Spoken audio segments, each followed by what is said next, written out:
Hey guys, Matt Allen here. Welcome back to Tactical Bassin'. Today is a bonus video.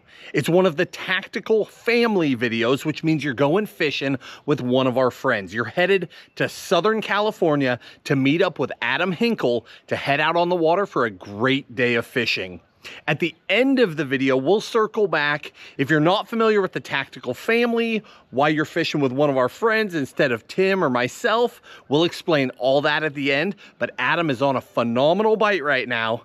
Go check it out.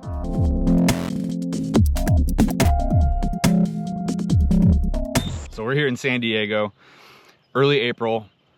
Water temp is like right around 64 degrees, a little shy of that. Last time you saw me, Matt was in town, and it was a pre-spawn bite. We were catching them between 30 and 50 foot at one lake, and I'm back at the second lake that we fished, and really they've been all over the bank here all winter into the spring. And I told him that prior to him coming out that we were days from those fish charging the bank and being full on spawn. And really we missed it by just a couple days. And we were catching them like 30, 50 foot. And 3 days later, there were males everywhere charging the bank, setting up beds, females cruising around. So we really just missed that spawn window. So it was truly like a pre-spawn bite. Now, early April, 64 degree water temp. We're in all three stages. We still have some pre-spawn fish. Fish have charged the bank. They're all over the bank on beds. And we got some post-spawn fish. And today, we're gonna catch them the way I really like to catch them.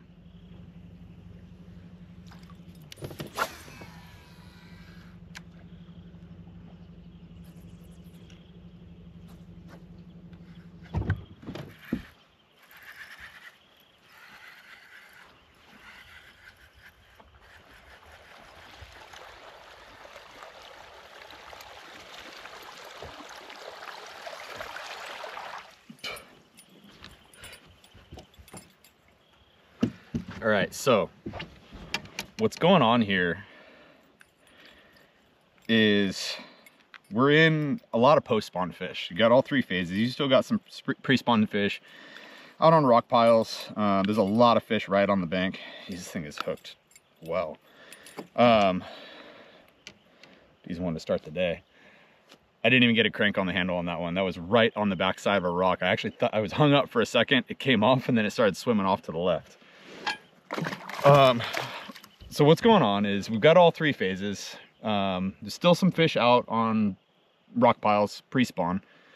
There's fish all over the bank in the main lake for the most part that are up on beds. What I'm fishing for today is post-spawners. What's going on is we got threadfin shad spawn happening. It's just getting started. There's a lot of threadfin that are out kind of in the open. Right now, I'm in 5 foot of water in a big flat in this back end of the lake. And there's a lot of threadfin that are up on the surface, kind of out in the middle, but as this sun breaks through this overcast, they're gonna start getting towards the bank and these fish are gonna start pushing them around. There's already some fish on the bank, which obviously just caught that one, probably 6 inches of water. What I'm throwing right now, I'd go at it with kind of a two-pronged approach. Dirty jigs, compact spinnerbait. This one is in Magic Shad. It's actually a color that I designed when Kurt was the owner.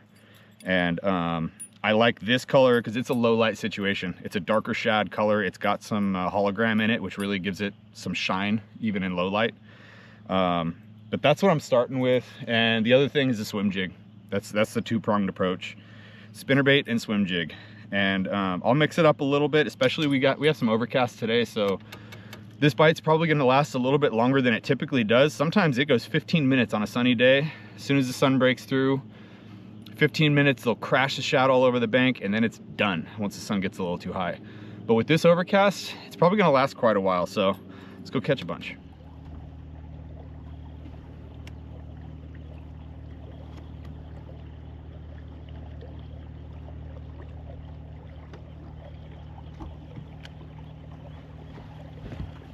All right, so as I motor up and get around the corner here to fish some new rock,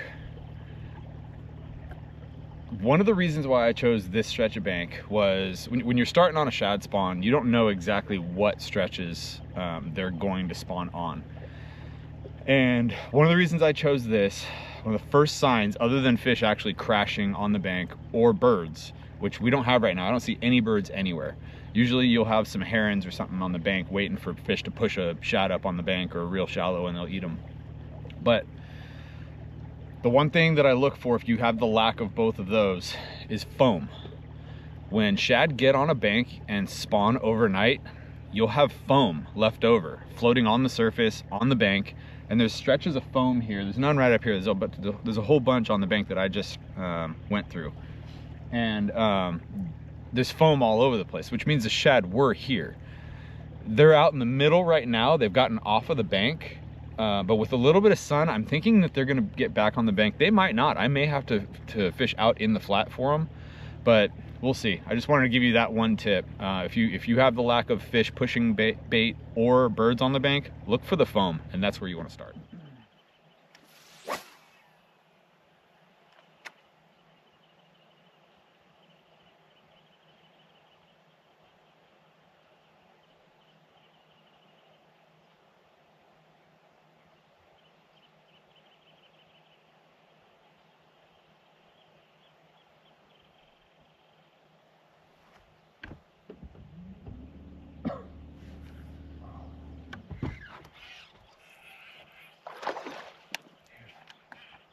Slacklined me. Ate it so fast coming towards me that I thought it came unbuttoned. It's good fish.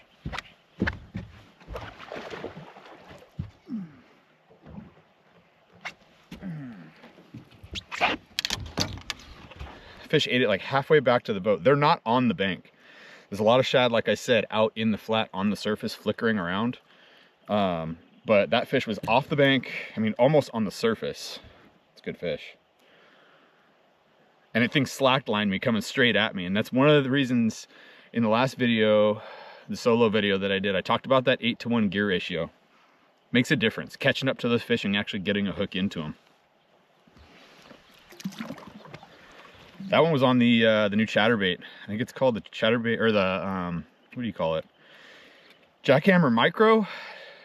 Jackhammer Mini. It's got the stroll shad on the back.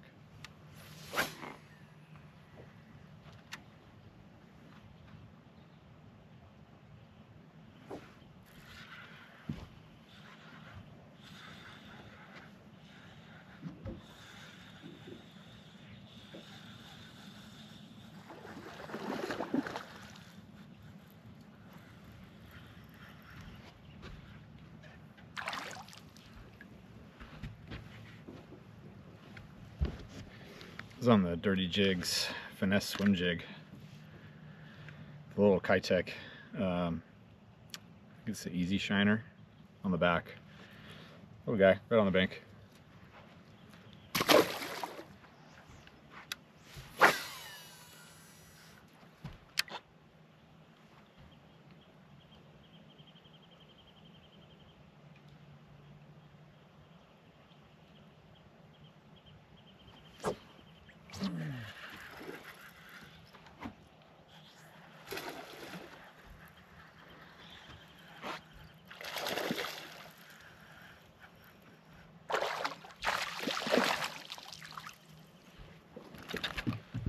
Another one on the swim jig. Not great, but fun bites. They're fat, eating shad.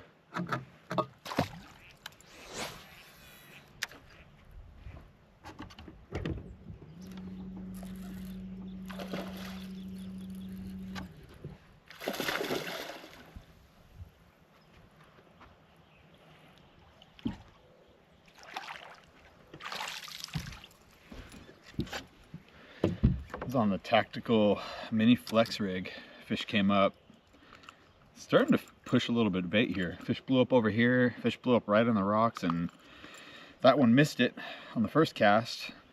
Followed up with a second cast and got 2 hooks in him. Decent fish.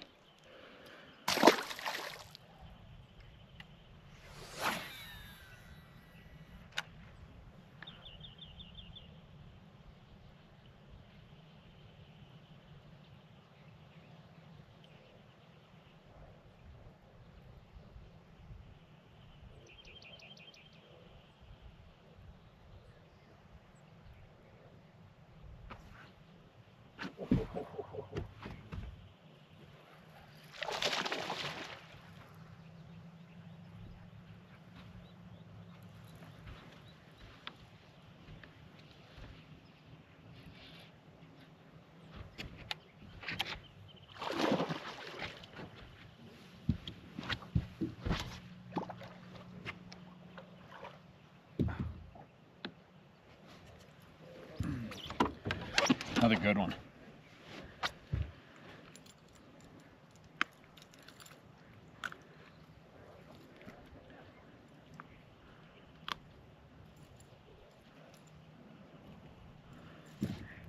Two hooks in him. It's a good fish. All right, so kind of explain what's going on here.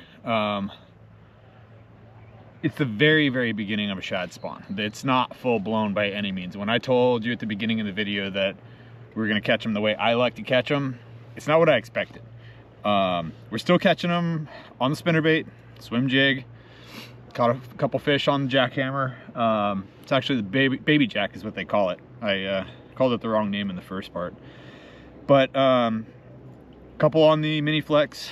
This actually, Matt, when we fished together the last time, he threw this in the boat, and all the same baits, all the same hooks, everything. I didn't change a thing. I just tied it on and threw it out there. So thanks, Matt. Got me a good one. But so it's not what I expected at all. It's the very, very start of a shad spawn. They're eating bait pretty well, but they're not blowing up on the bank like I like them. Typically during a shad spawn, you're gonna have huge schools of bait just flickering right on the bank. And that's where you see a lot of that foam. I think it has something to do with their slime coat, maybe the eggs. And when the wind gets going on a bank, it'll push all that foam up against the bank. It's a dead giveaway of where they're at.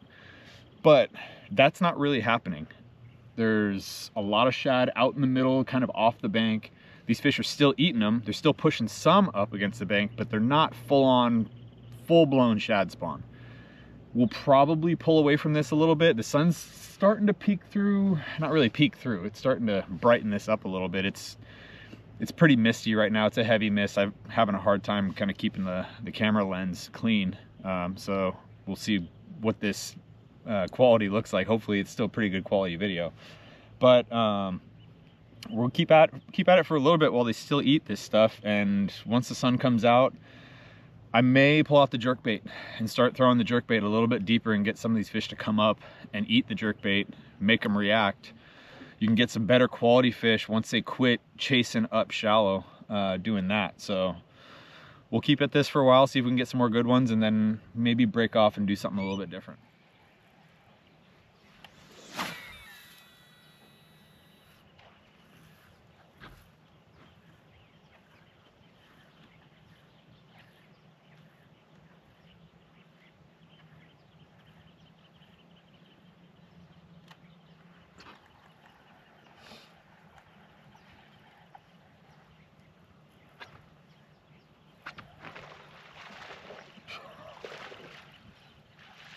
Crazy.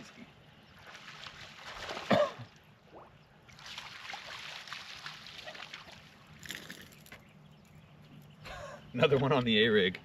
Not how you typically catch it. Threw that up on the bank and backlash, picked out a backlash and picked up, there he was.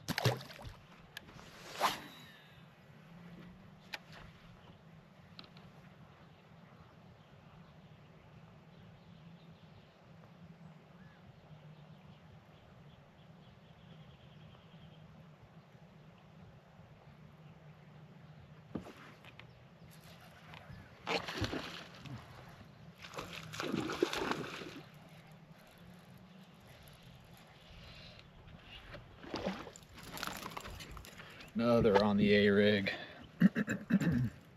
They're eating it pretty good. They're just absolutely throttling the thing too. Good fish. Solid, fat.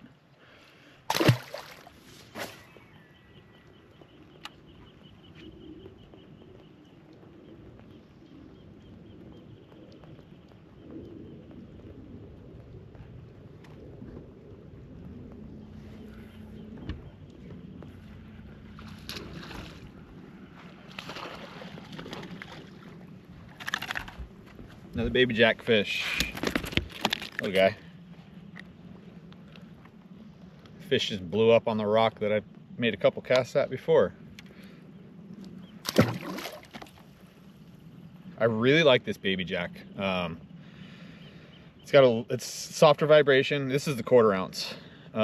It's just got that real light vibration. It mimics a thread fin perfectly, especially with this stroll shad on the back. That tail it's got a real tight wiggle on the back.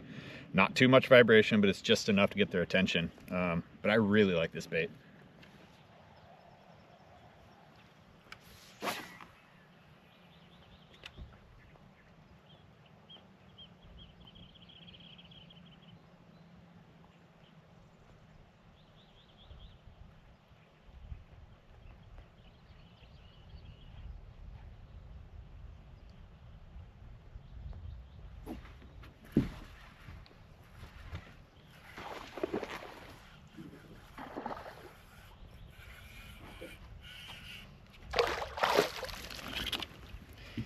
That's the nice thing about fishing a single hook. You can hammer them and just winch them all the way to the boat. You don't have to worry about treble hooks ripping out. Another one on the baby jack.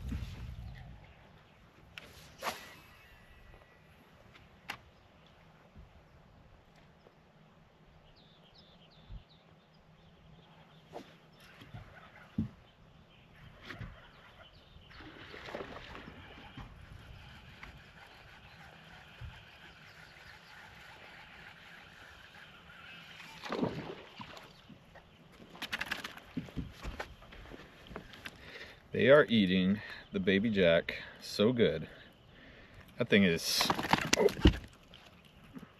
feisty. That thing is all the way in his mouth.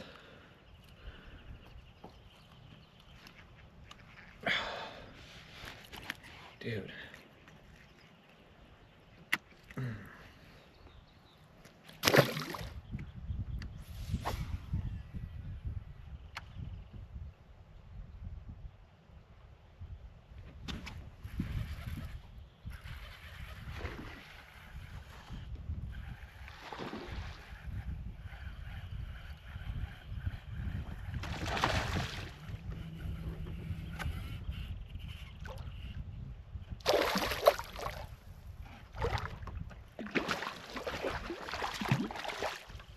Angry one. Baby jack again. It's like they're either crushing the thing or they're knocking slack in it and running right at me. That's what that one did.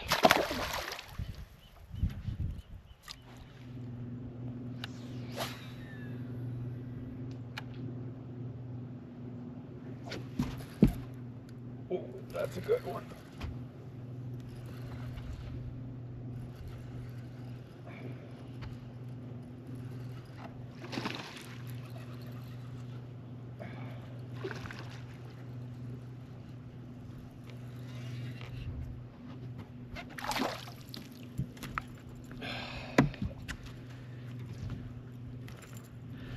Tactical mini flex, another good one.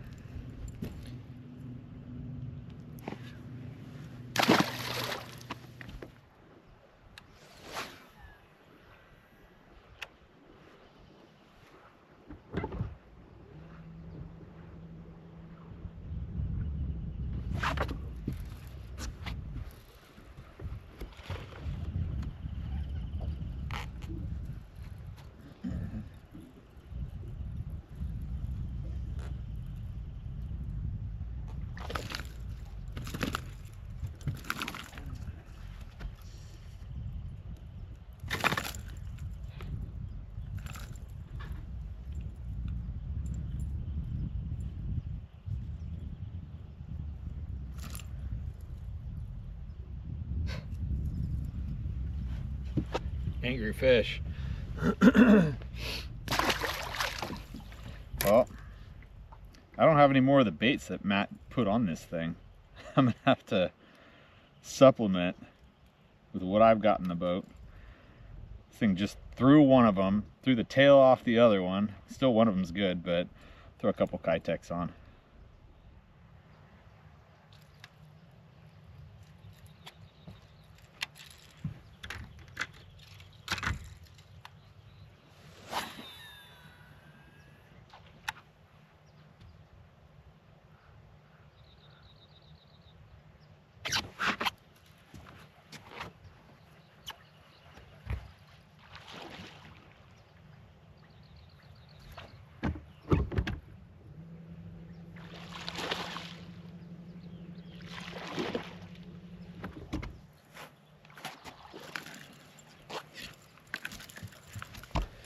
Another one on the mini flex rig. That one ate the X zone, the little tiny swammer. Dude, these things are hooked so good. You got shad teeth tearing my hands apart.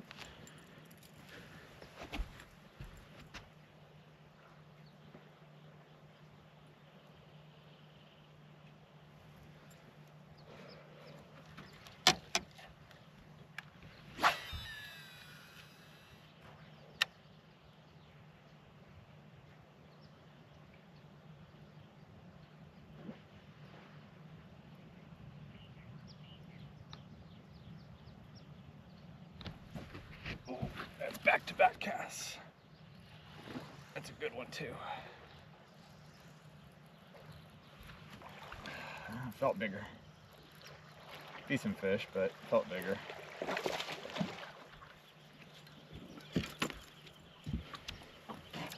This fish all the way up on the rocks, out off the rocks, they're kind of scattered, but they're just all about shad right now.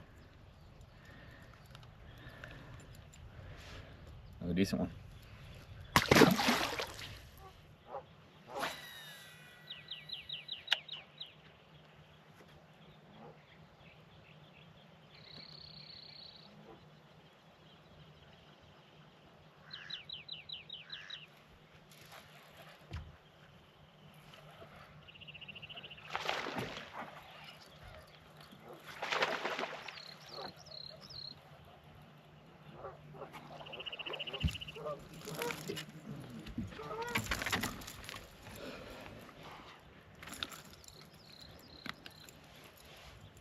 Another decent one.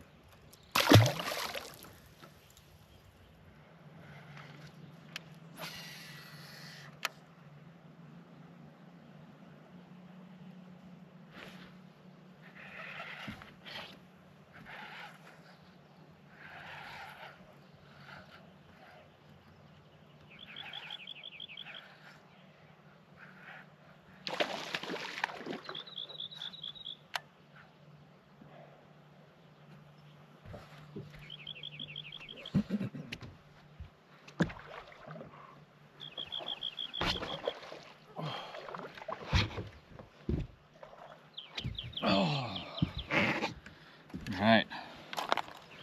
So it's been a little while since the bite's been good. Dude, I've got blood and dirt and guts all over me. But they don't really want to eat the A-rig. They've been slapping at that thing for a little while. So I dug down into my little swim bait box and little Huddleston shad. And I forget what they call this color, but it's a pink pearl. Awesome looking bait. It's the right tail. It's got the vortex tail. Isn't much more of a natural. There isn't a more natural swimming tail than that vortex tail on the Huddleston, and probably one of the better fish of the day. Right up in the rocks, right where he should have been.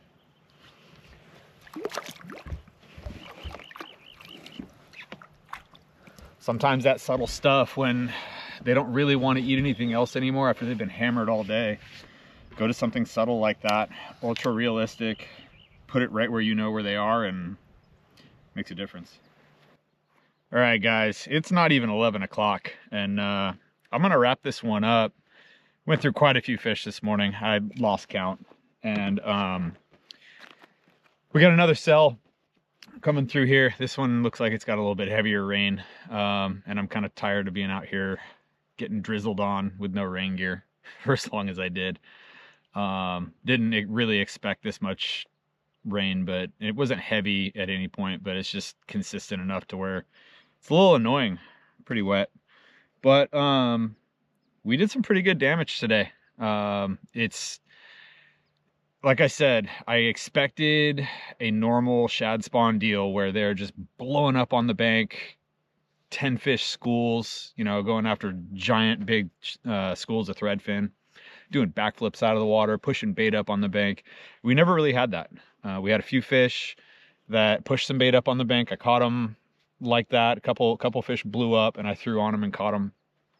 But for the most part, It's just random going where you can see bait is flickering in an area and throwing at structure and cover where those fish are at, and they're there. That you're not casting at boils for the most part, which is not totally typical, but I'll just go down the line with I'm gonna keep the camera clean while we're doing this too, because I want you guys to be able to see exactly what I'm throwing. But we started off, let's start with this. First fish we caught this morning, and this is typically what I'm doing: spinnerbait and swim jig. Spinnerbait today was the Dirty Jigs compact spinnerbait, like I said, in the color Magic Shad. It was pretty dark this morning when we got on that deal, and the Magic Shad is a darker skirt. It's got some blacks, some purples, green pumpkins. It's got some holographic strands in there that in low light conditions, it makes a little bit of a difference. I designed that color a long time ago, trying to kind of mimic a darker bluegill pattern, but it really passes as a shad too. But we caught him on that. That's the 3/8 ounce. That rod, I'm throwing that on, what do they call this? This is the Levante, I don't see a name on it. It's a 611, 3/8 to 1.5 ounce, 10 to 20 pound. It is, to me, the perfect spinnerbait rod as far as target casting goes. I have another rod here that I used it on 2 different things. For long bomb casts for smallmouth when I'm burning a spinnerbait, I like that better. But this one, it's a 611, and this thing, I think it's the Tour Versatile. I think that's what it's called. And it is the perfect rod for just roll casting, putting a spinnerbait exactly where you want it.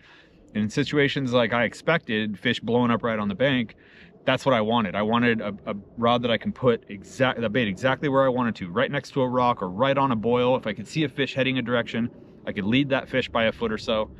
But that's the perfect spinnerbait rod for me for close quarters fishing. The second thing, the swim jig. That's my 2-prong, like I said, the spinnerbait and the swim jig. Dirty Jigs finesse swim jig with a Kitech Easy Shiner on the back. And I have caught so many fish on this combo right here. I can't even tell you. I can't count. I started throwing this thing when they first came out. I really, really like the finesse swim jig. Part of the reason why, if you flip it upside down, you can see it's only got the skirt on the outside. They cut the skirts on the inside. So it's a lot thinner profile, a lot more subtle profile. It's got a finer wire skirt, or finer wire hook, but with the right rod, I'm not worried about that hook at all. I was hammering some of those fish with this thing, and with the right rod, you don't have to worry about straightening this thing out at all. This is a MHX, what are they? NEPS 86 MHF. So it's a 7.2, 10 to 20 pound, 5/16 to 3/16 or 13/16. And this is my all-purpose. It is, I'll throw a Senko on it, I'll throw a jig on it, I'll throw a swim jig, I'll throw a spinnerbait, I'll throw, you name it, I'll worm with it. But that's what I was throwing this swim jig on, and it's got a soft enough tip to where I'm not worried about straightening that hook out whatsoever. And it's got such a good taper to it for an all-around rod. And I'm throwing this on 12-pound Invis-X, the same thing I'm throwing the spinnerbait on, 12-pound Invis-X. Then we go to the new chatterbait. The what did we call this? What was it? The hammer, the baby hammer, something like that. This is a brand new jackhammer. It's a smaller size. It's 1/4 ounce, and it's got the stroll shad, 4-inch stroll shad. I don't know where I put the pack of those. Dude, I like this. I really, really, really like this bait. The downsized blade. It's got the right hook on it. The vibration. It's just, everything's right for this thing. They got it. They nailed it. for the blade size and everything. It's not overwhelming. I'm not a huge chatterbait guy, especially in situations like this, because sometimes that chatterbait blade is a little overwhelming. It's not subtle enough when they're really picky. This thing is perfect, and they crushed it. I'm throwing this on the 7.2 X Pride. It's the what is it? 3/8 ounce and a quarter, 10 to 20 pound. It's the X Pride medium heavy, the crankbait rod. And to me, that is like the perfect chatterbait rod as far as small chatterbaits go. I wouldn't throw it up to a half ounce on it. I like something a little bit heavier for that. But for small chatterbaits, this rod is awesome. Again, all three of those are the SLX XG 150 XG, the 8-to-1 gear ratio. That's all I throw is 8-to-1. Then down the line, that last fish that I caught was on the Huddleston Shad, and same rod, same exact blank. I just wrapped it a different color. I custom built both of these. Same reel, 150 XG SLX, 8-to-1. This has got 12-pound Invis-X as well. And oh, you know what? No, this one is not 12-pound Invis-X. This is 12-pound Red Label. I'm impressed. The Red Label stuff is, I don't know how much I'd fish it around rocks with the jig and stuff, but for more open water swimming stuff, I'm impressed. It's pretty soft, it's strong, it held up. Even bouncing around some of the rocks that I was in today, didn't notice any abrasion. But the Huddleston Shad, I talked about that. It's, when you're looking for a more subtle presentation, very realistic. I mean, look at that thing. It's a shad. Looks like it's molded from a shad. And that vortex tail, there's nothing more realistic than this. It swims through the water exactly like a shad does. And sometimes when they are just getting picky after getting hammered all morning, they want something that looks like the real thing, and that got me one of the better bites today. And then last but not least, absolutely not least, the tactical mini flex rig. It did the most damage today. I lost count at how many fish I caught. It had to have been over 10 fish, and I mean, like I said, it's not even 11 o'clock. We caught so many fish this morning. But this mini flex rig, this is actually my first time throwing it. Like I said, Matt threw this thing in the boat and said throw it and catch fish on it, because it does. He told me don't swap the baits out or the hooks. He said it's what you want. So I just threw it on and started throwing it until I lost some baits, and I had to replace them all with Kitex and X Zone baits. But dude, they ate it. They flat out ate it. It's built right. The wire size is right. I build a lot of my own A-rigs too. I'm not a huge A-rig guy, but the ones that I do throw, for the most part, I build my own. And they built this right. It's the right wire size. It's got the right amount of blades. It's only 2 blades. I don't like a lot of blades. And then the head material, I like that it's not lead either. It rides level in the water. And they crushed it. They absolutely crushed it today. And caught some of the better fish of the day on that. And the rod is the Megabass Extreme Mission Type F. This rod I have done so many things with. It's my go-to A-rig rod. I will throw a Magnum Fluke on this thing, throw a 1/2 ounce chatterbait on this thing. I've actually won a club tournament. I think I had like 24.5 pounds or something like that, throwing a 10XD on this rod. I don't recommend that, but I had my 10XD rod, I think, had a couple bad guides, and I didn't want to throw it that day. So I ended up throwing it on this rod and caught almost 25 pounds on the 10XD on this thing. So it'll work, it'll get you by, but dude, it's so versatile. I've caught so many fish on this rod doing so many different things, it's crazy. I've got a Shimano Corrado 200 XG, again, 8-to-1 gear ratio. This has got the 15-pound Red Label, and you saw I never had a single problem with it. The line handled great, never broke off. I had to retie one time because I came over the top of a rock and there was a little bit of abrasion above the knot, but it held up awesome. So it's not raining right now, but I'm still gonna get off the water. I don't want to get any more soaked than I already am. I hope you guys took something from this as far as the shad spawn goes. I know the shad spawn isn't everywhere in the country. Some places don't even have threadfin. Let me wipe this lens one more time. I know some of the areas in the country don't even have threadfin shad, and I get that, but for those of you that do, or even blueback herring legs, it's a similar deal. Like, a lot of times it is first thing in the morning, 15 minutes, 20 minutes, and it's done if you have a sunny day.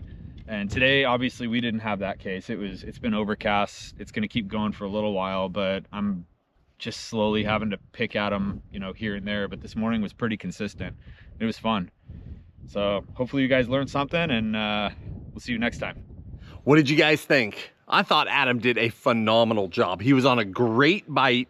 He caught a pile of fish, and he did an exceptional job of explaining what he's doing and how you can replicate it where you live. There is a reason that we asked Adam to join the tactical family. Now, for those of you that were missing in the fall, maybe you were out hunting, doing something else, and you don't know what's going on. Last year, Tim and I made the decision to add even more content, not to take away a single one of our videos. Monday, Wednesday, Friday, we do full-length videos. Tuesday, Thursday, Saturday, we do shorts. Now, over and above that, we've got the tactical family, which is some of our closest friends from around the country, guys that we trust, guys that we call, that are going to give you just a few videos a year on Saturdays, just as complete extra, some regional content.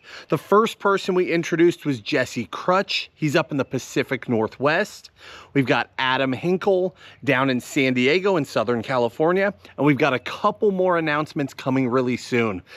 These guys are bringing that extra content because they have a unique perspective on their region. They're amazing anglers. These are talented guys that have a lot to offer, and they were willing to share it. Hopefully you guys enjoyed today's video. Again, thank you to Adam. Phenomenal job. Way to tear those fish up. It was a lot of fun for us to watch. Hopefully you guys enjoyed it too. We'll link everything in the video description for you, from the baits he was throwing, the colors, the rods, all that stuff. If you enjoyed the video, hit the like button, subscribe to the channel, and we'll talk to you soon.